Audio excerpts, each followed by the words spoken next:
Hello, friends, and welcome back to the Walking Habit.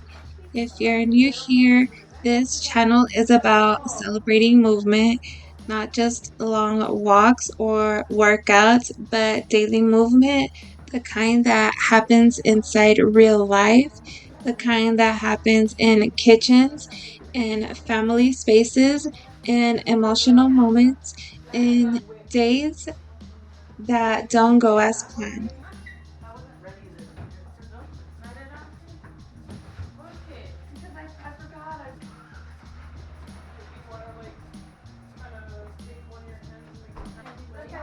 Right now, I'm not doing my long walks the way I used to, and hopefully soon I will again.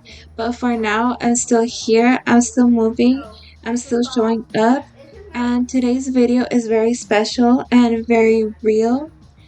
Today, we are making tamales in my family. This is a tradition that might feel new to some of the people involved, but for my family, this goes back generations. It's history, it's memory, it's culture, and yes, it's also a lot of personalities in one room.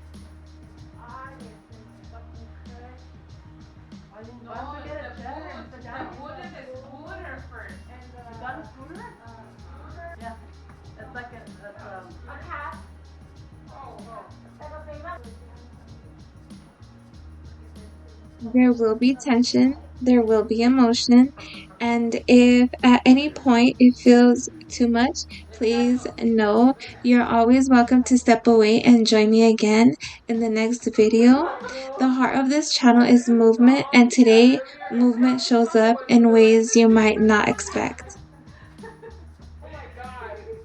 So the day begins the way tamales always begin. We have to whip the lard, and let me tell you, this is not a small task. For about 10 minutes straight, I'm standing here.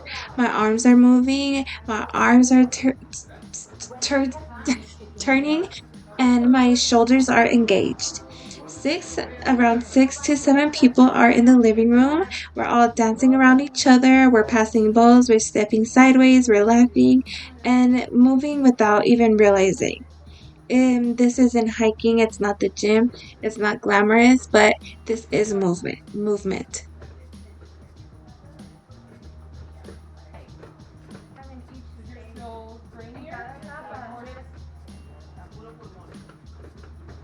My arms are working, my body is engaged, my heart is present, and this is exactly what I mean when I say that movement doesn't have to look a certain way to matter.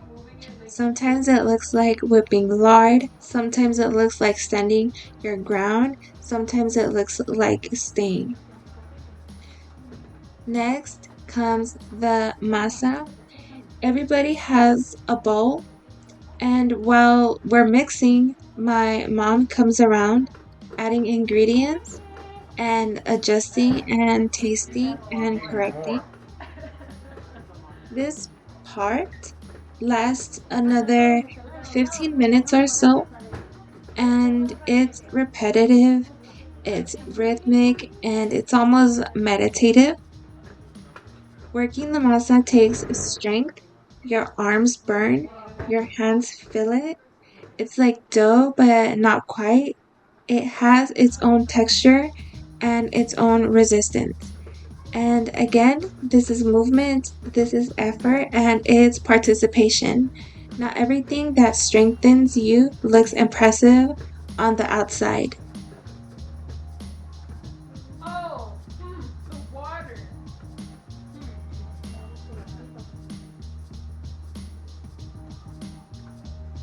Eventually, my mother brings out the small cup of water. If you know what it means. It means the end of the mixing. If it floats, it's ready. If it sinks, it still needs work.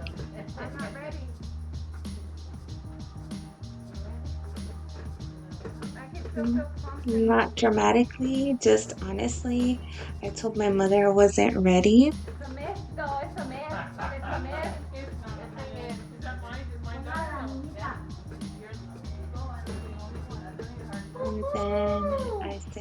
it's a myth. I say it jokingly and I say it lightly, but deep down, I think there's belief there, not just in the test, but in the ritual. While I'm still mixing, and every person who's been working on their own bowl is supposed to take a tiny dab about the size of a peanut and gently place it onto the cup of water. And so hands reach in, samples float, nods of approval.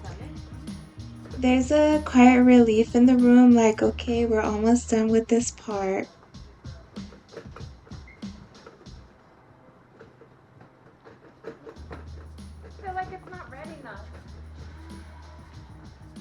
Still, it's the third time I repeat myself, saying I feel like I'm not taking enough time on each stage of the masa. I feel like I'm being rushed. I even expressed that I can feel the salt granules on my hands.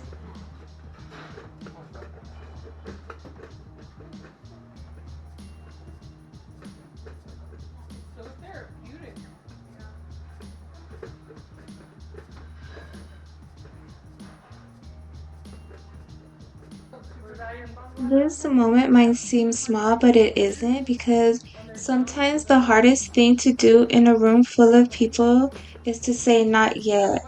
Everyone else is done. Everyone else is ready to move on. But I'm listening to my hands, to the texture, to my own instinct. And for me, it isn't there yet.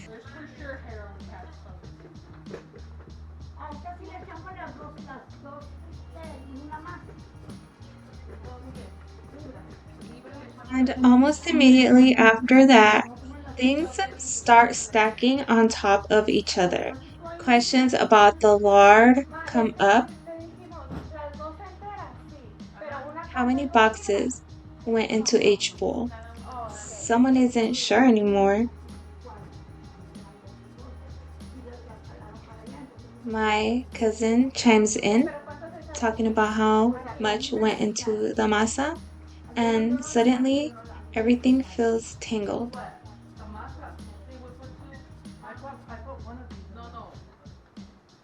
Instructions overlap, voices cross, energy shifts, and this is where the calm begins to crack.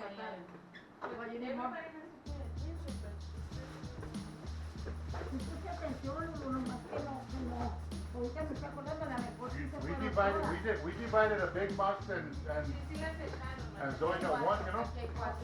The pause before the storm.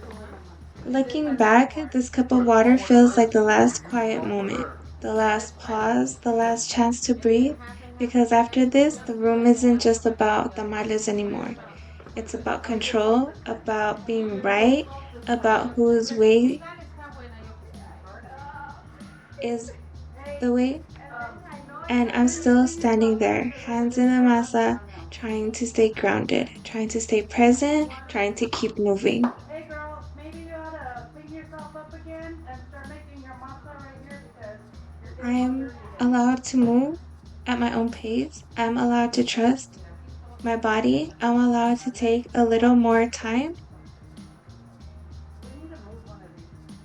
But after the whole cup, the masa in the cup ordeal, here we're actually assembling the tamales.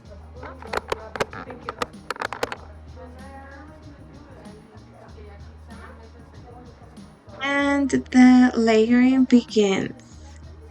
Now we bring out the corn husk, and it starts with the husk, then the masa, then the meat with the chile from the day before, a piece of potato, an olive, a slice of jalapeno. We fold, we wrap, and we place on the tray. And this is where it gets a little tight.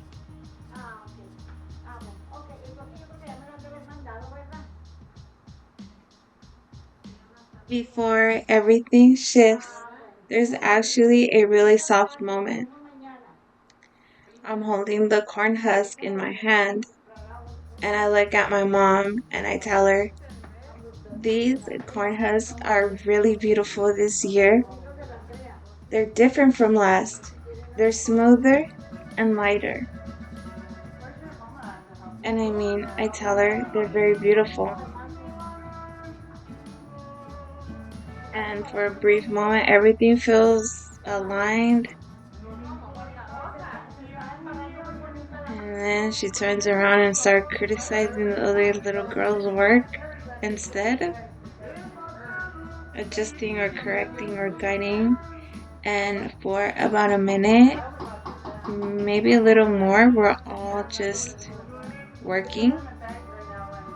And you can't feel no sharp edges or no tension for a little bit.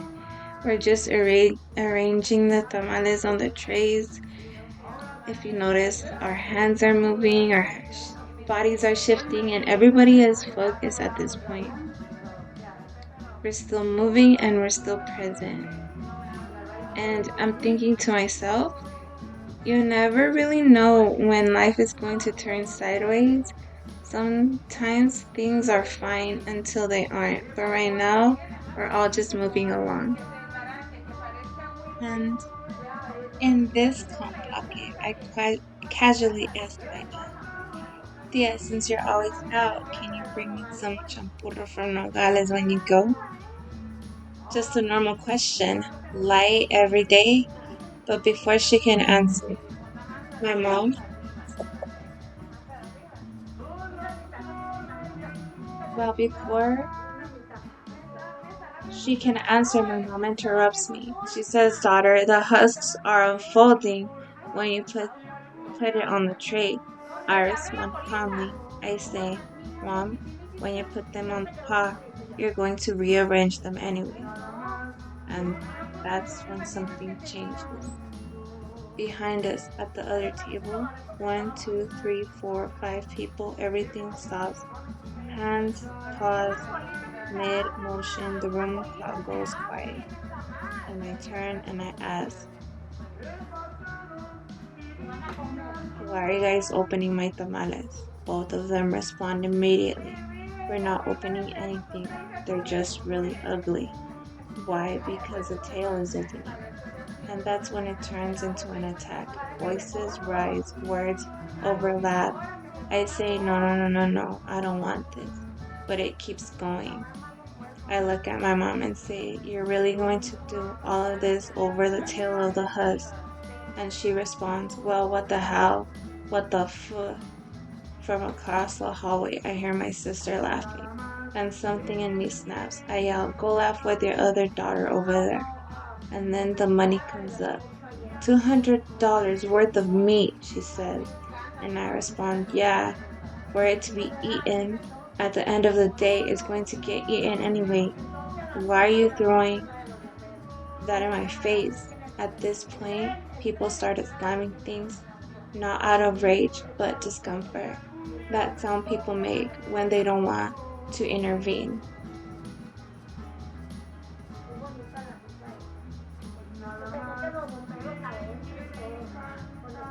express to my mother, I want you to correct me, not to criticize me to the smallest degree. This doesn't feel like guidance anymore. It feels like you're treating me down or tearing me down. And that's what I'm feeling. I tell her.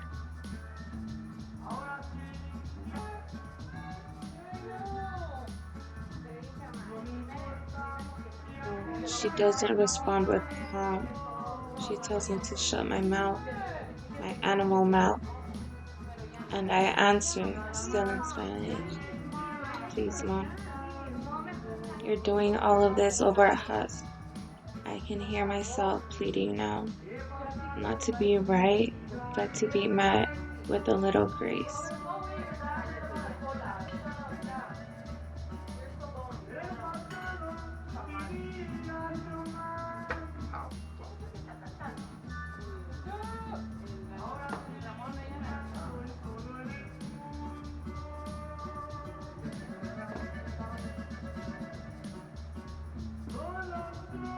From the side, my aunt yelled sarcastically, "We've never had leaves this beautiful." And I fire back, just as sharp, "No, never." Across the room, my sister calls out, "Mom, I'm ready for the masa." And my mother responds to her immediately, so soft and warm and loving. "Yes, daughter."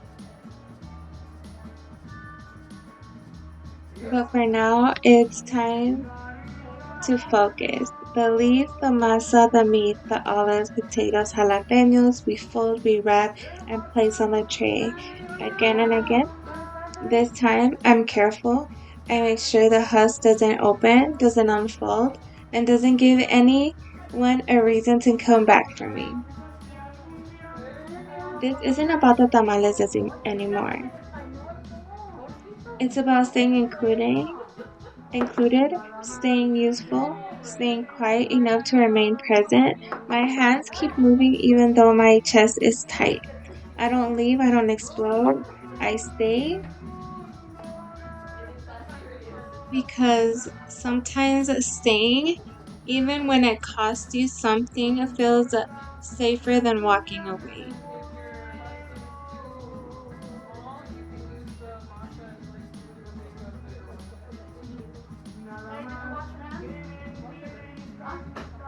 Now, here you'll see me move the tables around.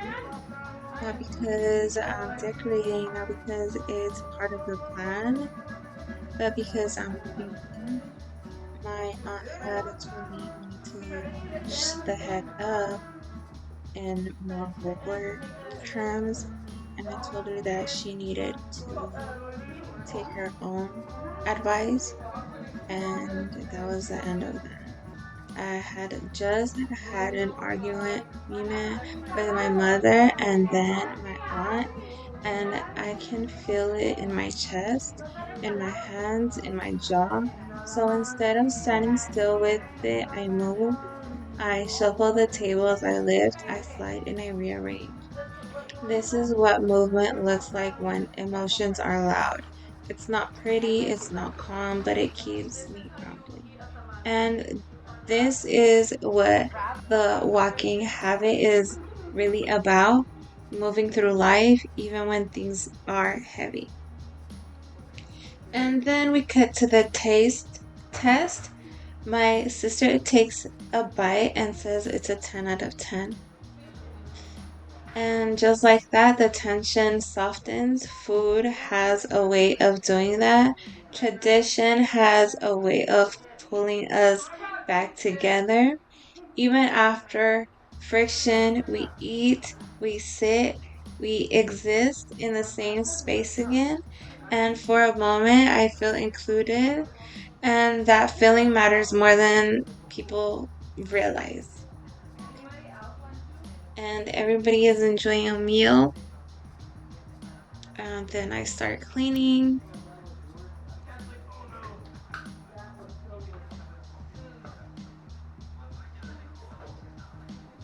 Then my father calls me by my sister's name and asks me for some juice. And then while everyone is enjoying the meal and cleaning, I take the steamers, the big pots we use to make the tamales, and I bring them to the tub. I wash them and rinse them, and stack them here. This takes me about 5 or 6 minutes, but it does something important. It brings me back into my body. Movement doesn't have to be loud to be healing. Sometimes it's quiet, sometimes it's service, sometimes it's just staying involved. Movement keeps me connected, not just to my body, but to the moment. And my message to you is if you're watching this and you're starting your wellness journey or thinking about it, I want you to know something. I'm really proud of you. Whether your movement looks like a workout, a walk, or doing the dishes, it all counts, and I'm here with you.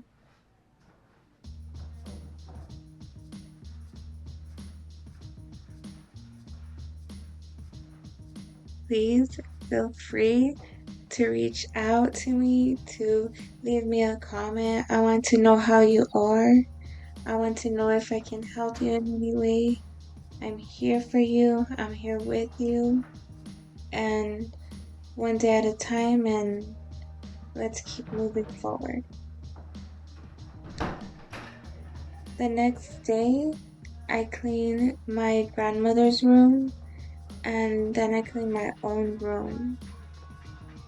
I open windows, I move things around, I reset my space because sometimes you can't reset people, but you can reset your environment.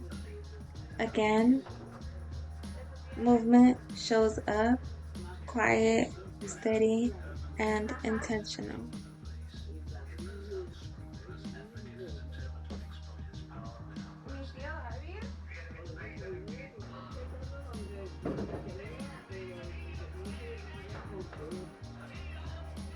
Quiet doesn't always come with fireworks. Sometimes it arrives quietly. I'm really proud of myself, not because I've done everything perfectly, but because I didn't quit. There were days when I didn't think I'd make it this far, days when my body felt unreliable, days when consistency felt impossible, and still I kept coming back. That's what this challenge has taught me. That showing up doesn't require motivation, it just requires willingness. Before I even start the workout, I check in with my body.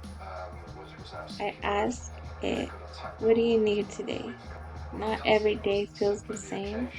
Some days I feel strong, some days I feel heavy, and that's okay. Movement isn't a demand, it's a conversation. If you ever felt behind, behind in your healing, behind in your goals, and in life, you're not late. You're right where you need to be again, or to begin again. Even one small movement can shift everything.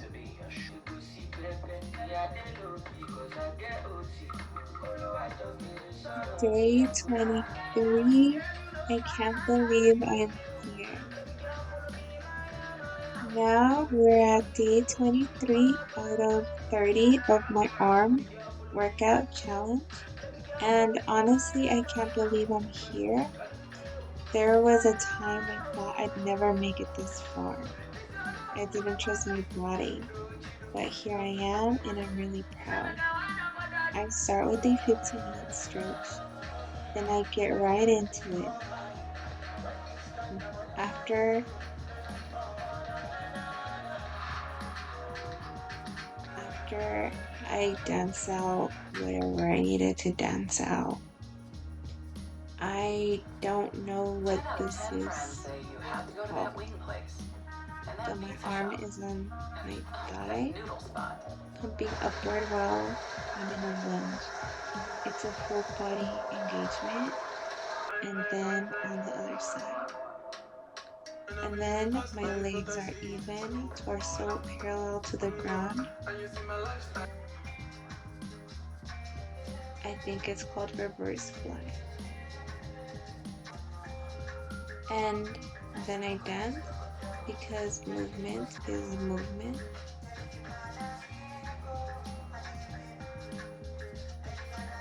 Then I come back to the workout. I think this is called the lateral raise or a wide raise. I'm really not sure. One day I'll have all the right moves on screen. But for now, I'm just vlogging one day. Here I am.